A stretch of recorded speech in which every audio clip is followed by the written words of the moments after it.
Look for us. That's what we've been telling people for almost a year now, and it's been a really long one.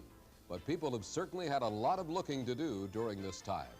The volume of activity in every area, news, programming, public affairs, special projects, and promotion, well, it's really been a year of super effort and accomplishment. Probably the one thing that has been the largest of all undertakings is News Center 8. There isn't even a smidgen of comparison between our old look and our new one.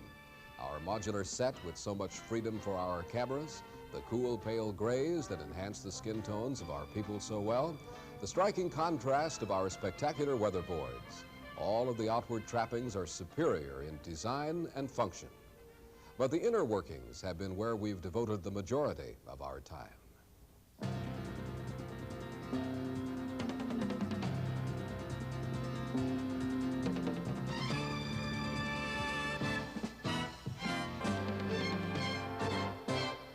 Good evening, I'm Judd Hambrick. Here's what's happening.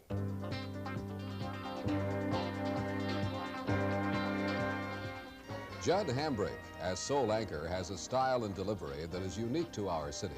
And we spent a lot of time making sure that we introduced him in the best possible way.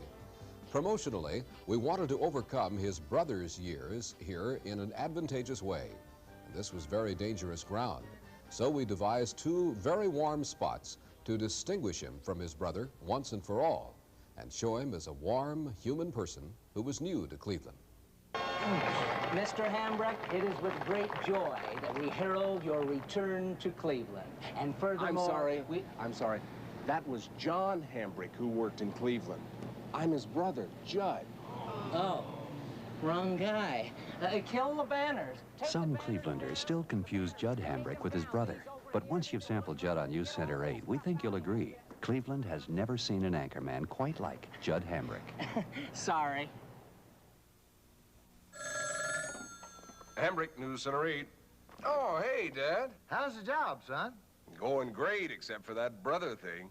Oh? They still get us mixed up. I should wear a sign saying I'm not John Hambrick, I'm his brother Judd. I'm Judd Hambrick. Judd? I thought this was John.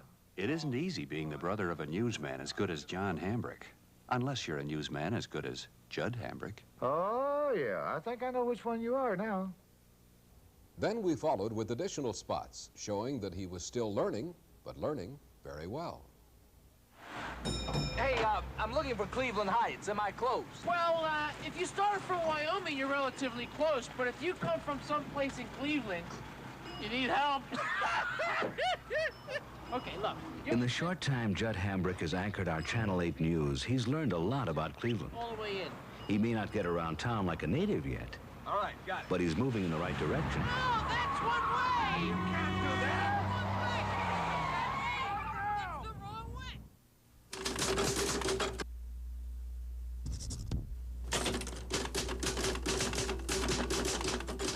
When Judd Hambrick first became our anchorman, all of us at Channel 8 watched his progress.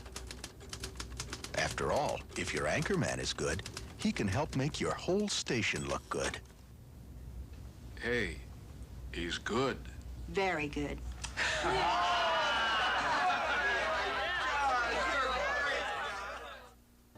The combination of the unique promotion and Judd's strong personality have made him one of the most recognized on-air people in the market in less than 1 year.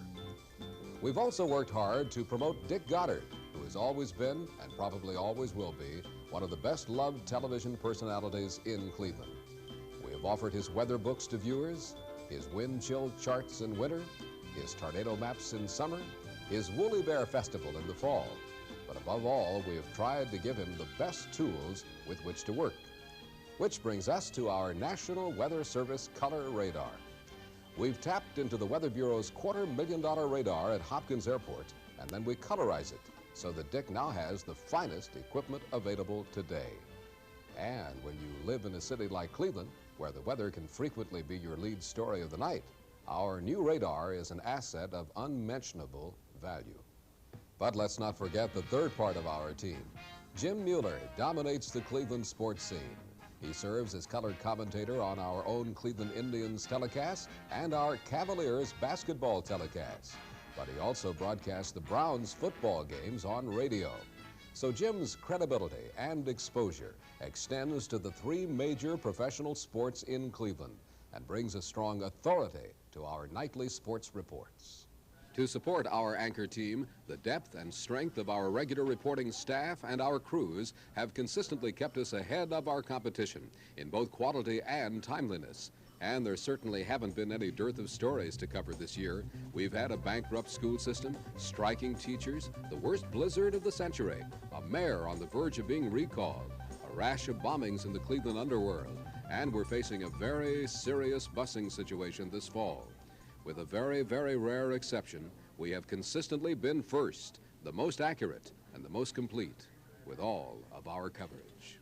To top off the work we've done in news, and in an effort to lure more young viewers into our camp, we've utilized a large number of special reports during the past year. We've followed Miss America around. We've gone on tour with a local rock group. We've investigated high school pregnancies in the suburbs and UFO sightings in the state.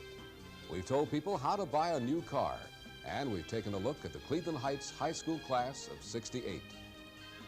Another area of major emphasis is our Trouble Center 8 section of the news. Our featured reporter, Tim Taylor, had been laboring under mounds of requests for help, so we got some help for him this spring when Call for Action officially joined the TB8 family. Working out of our premises, this all-volunteer organization helps thousands and thousands of Clevelanders with problems. And now that they're working with Tim, together we're able to solve more problems and give more people more information than ever before.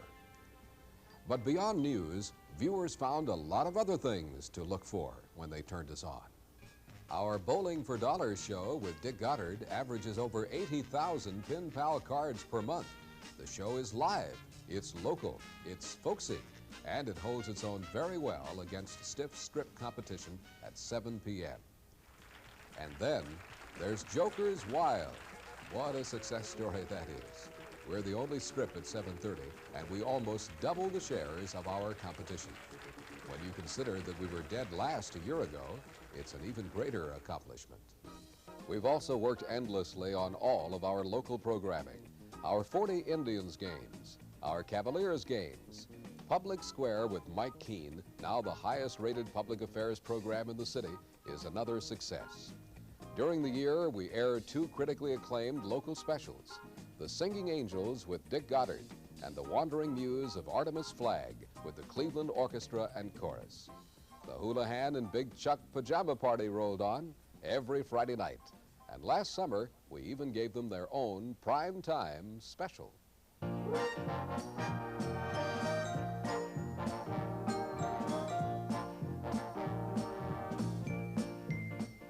But the best moment of all was when our new live daily program, Noontime, dawned on the Cleveland scene in March.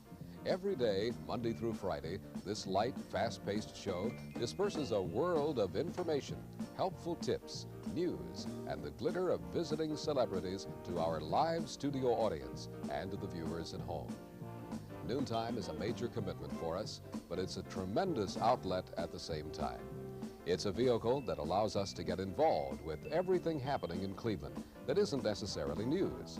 Plus, it allows us to use the fine talent of our people, Mike Keene, Jan Jones, Dave Buckle, and Ann Mulligan.